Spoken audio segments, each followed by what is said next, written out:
લેક્ચરમાં આપણે ડિસ્કસ કર્યા હતા ગુરુ પોષક તત્વોનું મહત્વ, શોષણ અને તેની સાથે સાથે આપણે લઘુ પોષક તત્વો છે તેનું પણ મહત્વ અથવા એના કાર્યની ડિસ્કશન જે કરી હતી એમાં આપણે લોહ તત્વ વિશેની બેસિક્સ ડિટેલ્સ જોઈ હતી કે ફેરિક આયન તરીકે શોષાય છે અને સામાન્ય રીતે તે ઇલેક્ટ્રોનના વહન દરમિયાન Fe+3 આયનમાં રૂપાંતરિત થાય એટલે કે ઓક્સિડેશન પામે છે Fe+2 માંથી Fe+3 માં. આ ઉપરાંત આપણે એ પણ ડિસ્કસ કર્યું હતું કે લોહ તત્વ જે છે સાઇટોક્રોમ અને ફેરોટોક્સિન જેવા ઇલેક્ટ્રોન વાહકોના બંધારણ સાથે સંકળાયેલ છે. હવે આજે આપણે બાકીના જે લઘુ પોષક તત્વો છે એ કેવી રીતે શોષણ પામે છે અને વનસ્પતિના જીવનમાં એમનું શું મહત્વ છે એ સમજવાના છીએ. તો લોહ તત્વ પછીનું બીજું ખનિજ પોષક તત્વ છે અને એ છે મેંગેનીઝ. મેંગેનીઝ એ જમીનમાંથી મેંગેનીઝ આયન તરીકે શોષણ પામે છે. મેંગેનીઝનું જમીનમાંથી શોષણ અથવા ભૂગર્ભીય જળમાંથી તે Mn+2 આયન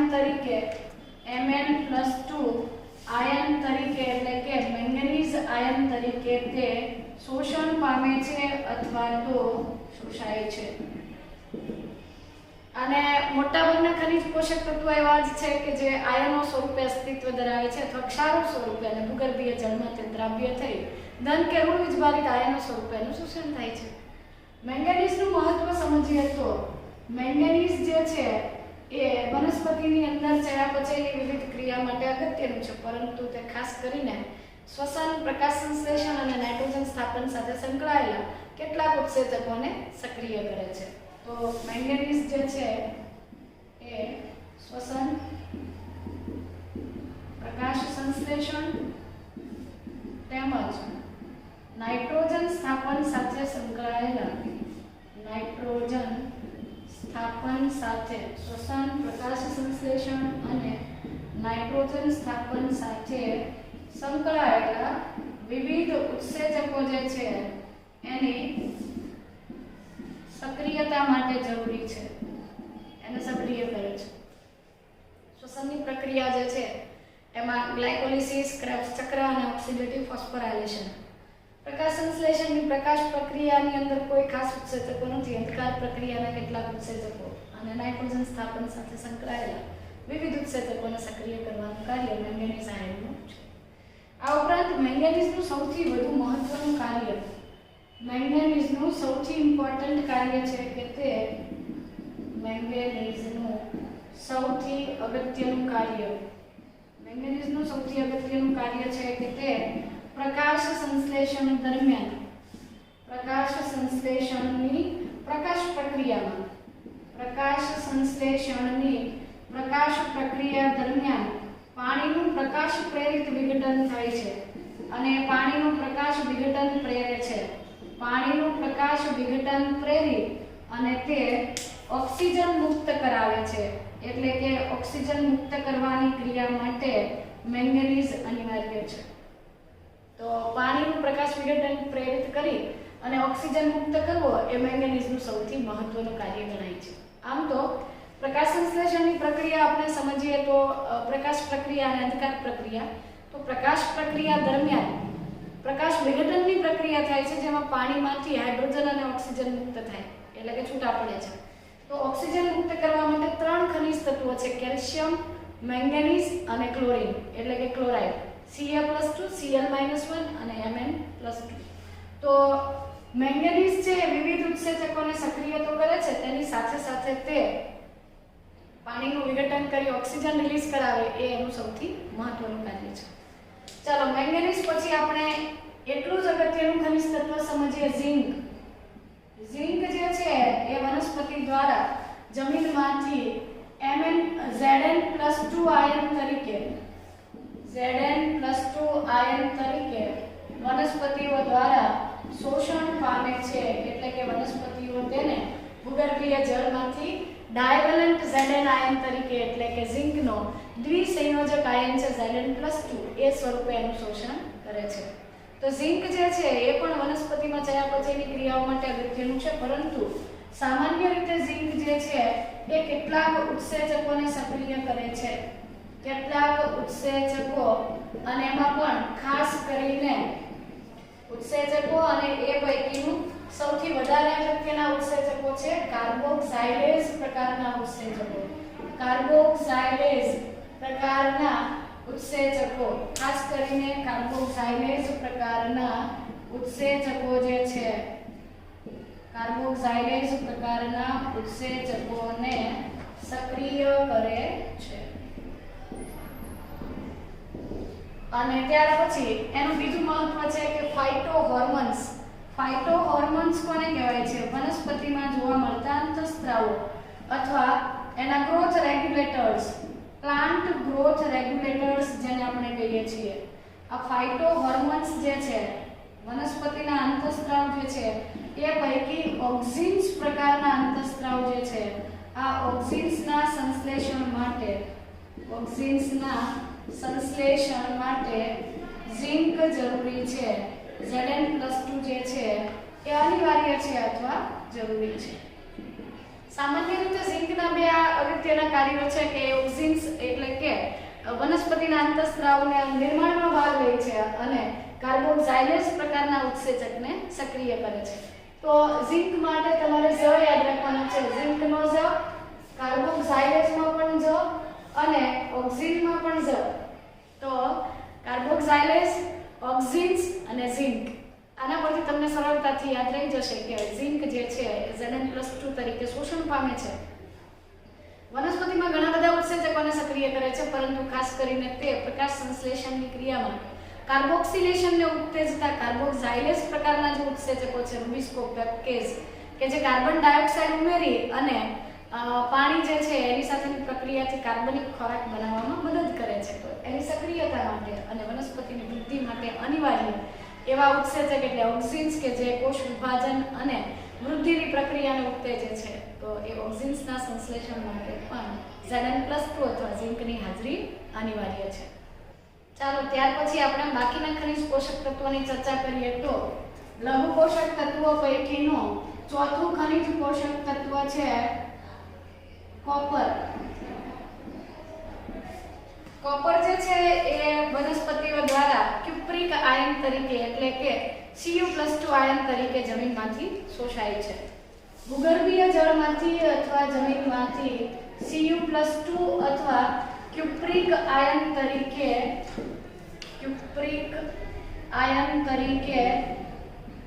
વનસ્પતિ દ્વારા શોષણ પામે છે. વનસ્પતિ એનું Cu+2 આયન તરીકે શોષણ કરે છે. કોપર જે છે એ વનસ્પતિની ચયાપચયની ઘણી બધી ક્રિયાઓમાં ભાગ લે છે, પરંતુ રેડોક્સ ઉત્સેચકો, રેડોક્સ પ્રક્રિયા સાથે સંકળાયેલા જે ઘટકો છે અથવા ઉત્સેચકો છે એની સાથે તે બંધારણીય ઘટક તરીકે વર્તે છે. તો કોપર જે છે એ વનસ્પતિ કોષોમાં ચયાપચયની ઘણી બધી પ્રક્રિયાઓ અથવા ક્રિયાઓમાં ભાગ ભજવે છે અથવા પોતાનું યોગદાન આપે છે.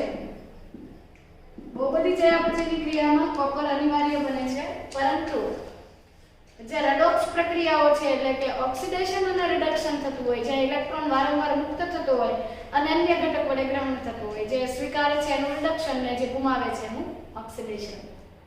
તો ઓક્સિડેશન અને રિડક્શનની પ્રક્રિયાઓ સાથે સંકળાયેલા ઉત્સેચકો જે છે કોપર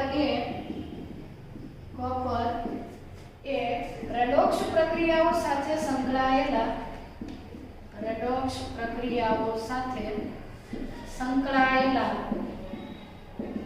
ઉત્સેચકોની સાથે સંકળાયેલ રહે છે. કોપર એ રેડોક્સ પ્રક્રિયા સાથે સંકળાયેલા ઉત્સેચકોનો ઘટક બની રહી છે અને આ ઉપરાંત તે ફેરિકની જેમ એટલે કે લોહ તત્વની માફક આયન અથવા લોહ તત્વની જેમ કોપર પણ પ્રતિવર્તી રીતે ઓક્સિડેશન પામે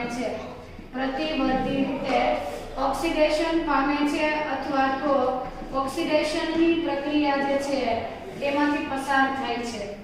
આપણે આગળ લોહ તત્વ જે છે, આયન જે છે એની અંદર ડિસ્કસ કર્યું હતું કે ઇલેક્ટ્રોનના વહન દરમિયાન આપણે એ સમજી ચૂક્યા છે કે ઇલેક્ટ્રોન વહન થતી વખતે લોહ તત્વ અથવા આયન જે છે Fe+2 માંથી Fe+3 માં કન્વર્ટ થતું હતું.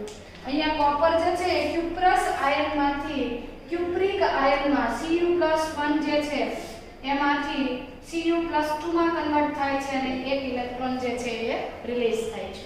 અહીંયા ક્યુપ્રસ આયન જે છે એ ક્યુપ્રિક આયનમાં ફેરવાનો, ક્યુપ્રિક આયન બન્યો એ ટાઈમે ઇલેક્ટ્રોન મુક્ત થયો એટલે કે ઓક્સિડેશન થયું. પરંતુ આ પ્રતિવર્તી પ્રક્રિયા છે એટલે કે ફરી પાછો ક્યુપ્રિક આયન છે ઇલેક્ટ્રોન ગ્રહણ કરી અને ફરી પાછો તે ક્યુપ્રસ આયનમાં કન્વર્ટ થઈ શકે છે.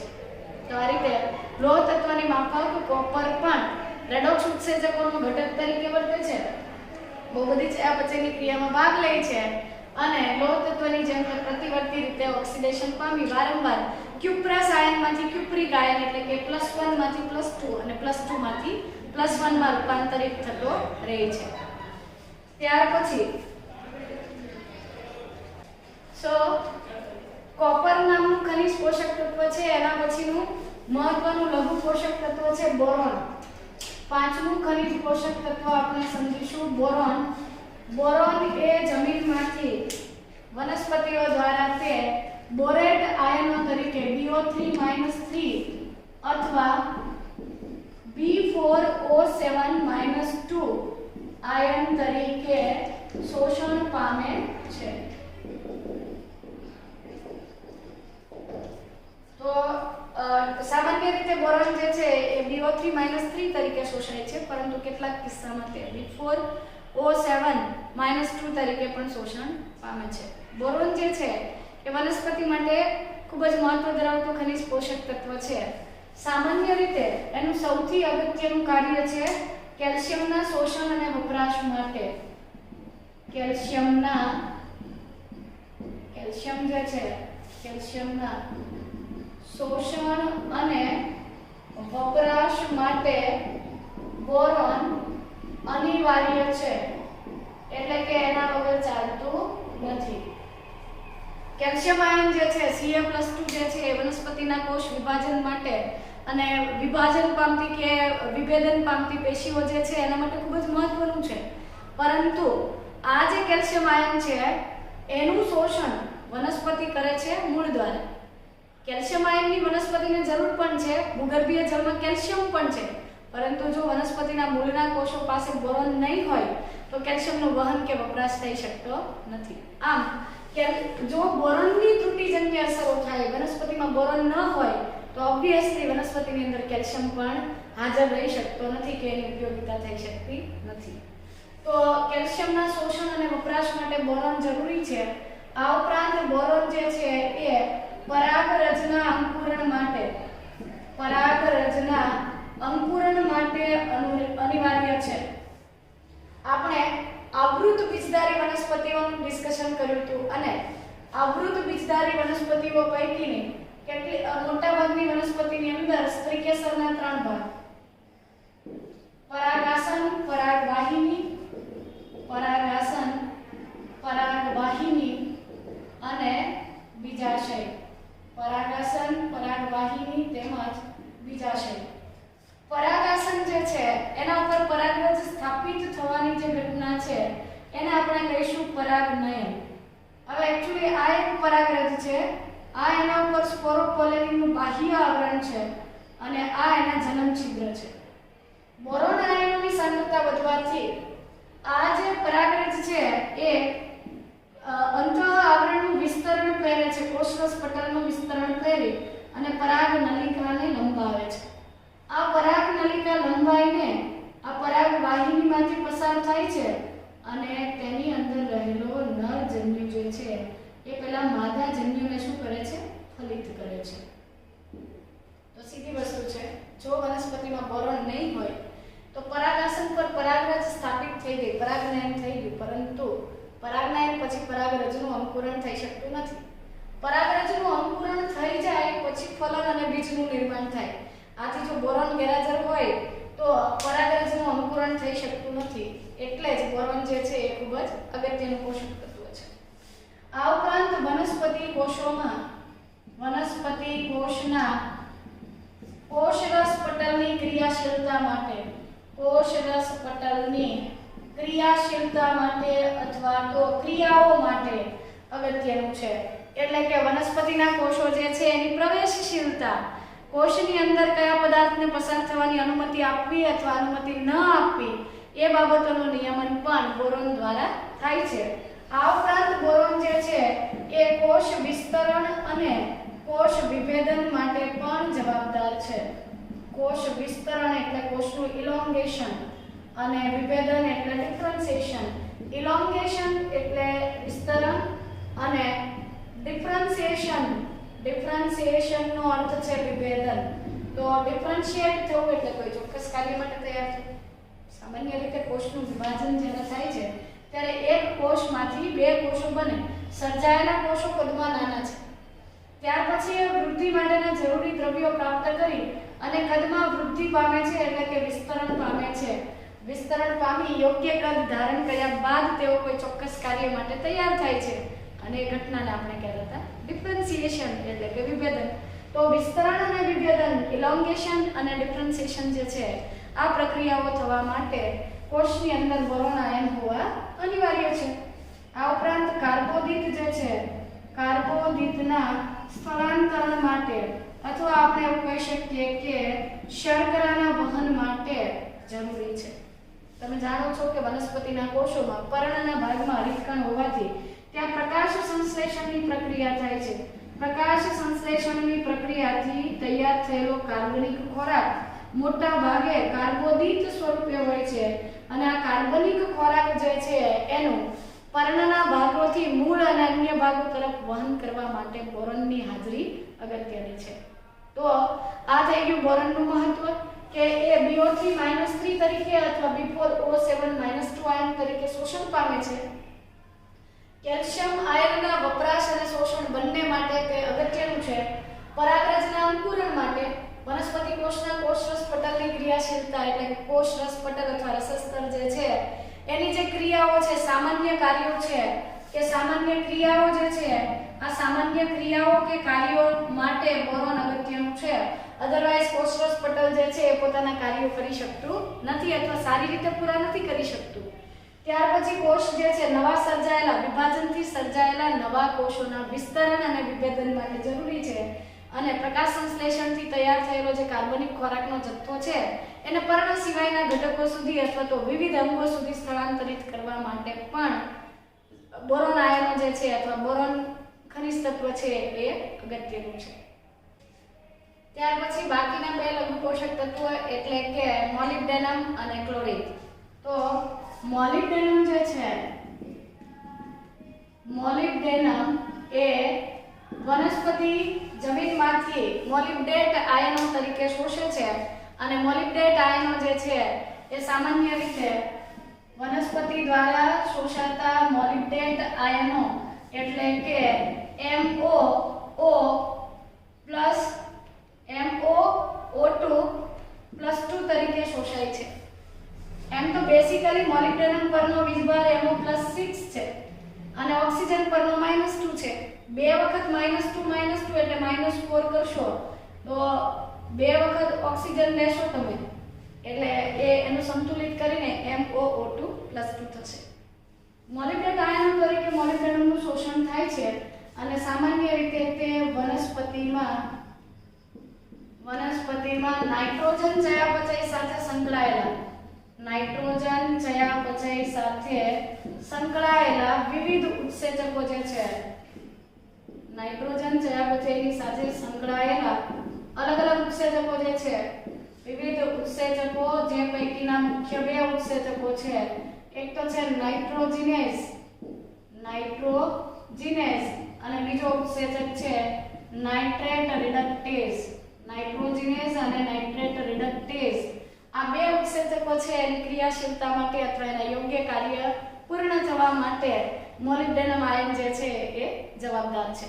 તો આ સિવાય મોલિબ્ડેનમ ઘણા બધા કાર્યો કરે છે, પરંતુ એનું મહત્વનું કાર્ય છે કે નાઇટ્રોજન ચયાપચયની સાથે સંકળાયેલા વિવિધ ઉત્સેચકોને તે સક્રિય કરે છે અને એ પૈકીના બે અગત્યના ઉત્સેચકો છે નાઇટ્રોજિનેઝ અને નાઇટ્રેટ રિડક્ટેઝ। ઓકે, ચાલો તો મોલિબ્ડેનમ પછી લાસ્ટમાં આપણે છેલ્લે આપણે વાત કરવાના છીએ લઘુ પોષક તત્વો પૈકીનું ક્લોરીન. ક્લોરીન જે છે એ સામાન્ય રીતે વનસ્પતિઓ દ્વારા જમીનમાંથી ક્લોરાઇડ આયન તરીકે શોષાય છે, એટલે કે તે Cl-1 આયન તરીકે Cl-1 એટલે કે ક્લોરાઇડ આયન તરીકે શોષણ પામે છે. જમીનમાંથી ક્લોરાઇડ આયન તરીકે તે શોષણ પામે છે. અને આ જે ક્લોરીન છે અથવા Cl-1 જે આયન છે એ શું કાર્ય કરે છે? સામાન્ય રીતે તે વનસ્પતિના કોષોમાં ઘણા બધા કાર્યો કરે છે, પરંતુ મુખ્યત્વે તે આયનિક સંતુલનને જાળવે છે. તો વનસ્પતિ કોષોમાં તે K+ અને Na+ આયન સાથે સંકળાઈને K+ અને Na+ આયનો સાથે સંકળાઈને વનસ્પતિ કોષોમાં અથવા કોષરસમાં વનસ્પતિના કોષમાં એનાયન કેટાયનનું સંતુલન જાળવે છે. એનાયન કેટાયનનું સંતુલન જાળવવું અથવા આયનિક સંતુલન નક્કી કરવા માટે ધન અને ઋણ વીજભારિત આયનોનું આયનિક સંતુલન નક્કી કરવા માટે, સાંદ્રતા નક્કી કરવા માટે, એટલે કે દ્રાવ્યની સાંદ્રતા નક્કી કરવા માટે અગત્યનું છે. તો જે ક્લોરાઇડ આયનો છે Cl-1 આયનો જે છે એ જમીનમાંથી વનસ્પતિ દ્વારા શોષાય છે અને એનું મુખ્ય કાર્ય છે આયનિક સંતુલન નક્કી કરવું. આયનિક સંતુલન નક્કી કરવા માટે તે પોટેશિયમ અને સોડિયમ સાથે, સામાન્ય રીતે તમે જાણો છો કે NaCl અને KCl ક્ષારો જે છે એ કોષરસમાં ખૂબ અગત્યના ક્ષારો છે. તો K+ અને Na+ સાથે જોડાઈને Cl- જે છે એનાયન અને કેટાયન એટલે કે ધન વીજભારિત અને ઋણ વીજભારિત આયનોની માત્રાને સંતુલિત કરે છે. આયનિક સાંદ્રતા અથવા તો દ્રાવ્યની સાંદ્રતા નક્કી કરવા માટે ઉપયોગી છે અને આ ઉપરાંત એનું મહત્વનું કાર્ય છે કે પ્રકાશ સંશ્લેષણની પ્રક્રિયા દરમિયાન તે પાણીનું પ્રકાશ વિઘટન પ્રેરે છે. પાણીનું પ્રકાશ વિઘટન પ્રેરિત કરી ઓક્સિજન મુક્ત કરવામાં મદદ કરે છે, સહયોગી બને છે.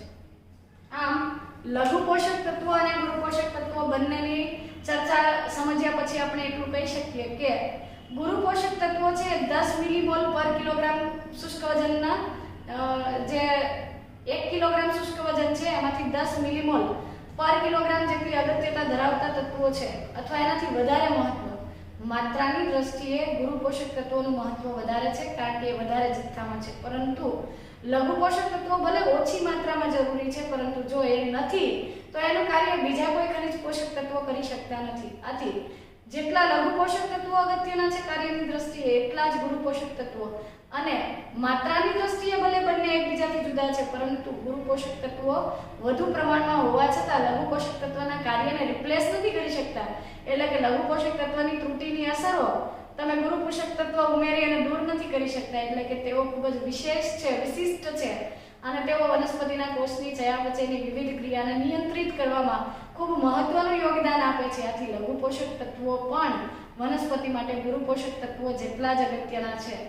અને કેટલાક લઘુ પોષક તત્વો કે ગુરુ પોષક તત્વો એવા છે કે જેની ત્રુટિજન્ય અસરો જે છે એ આપણે ત્વરિતપણે નોટિસ કરી શકીએ છીએ, સમજી શકીએ છીએ અને એને નિવારવા માટે કેટલાક ઉપાયો પણ યોજી શકીએ છીએ. તો નેક્સ્ટ પાર્ટ જે છે એની અંદર આપણે લઘુ અને ગુરુ પોષક તત્વો જે છે એની ત્રુટિજન્ય અસરો અને એને નિવારવા માટેના ઉપાયો જે છે એની ચર્ચા કરવાના છીએ.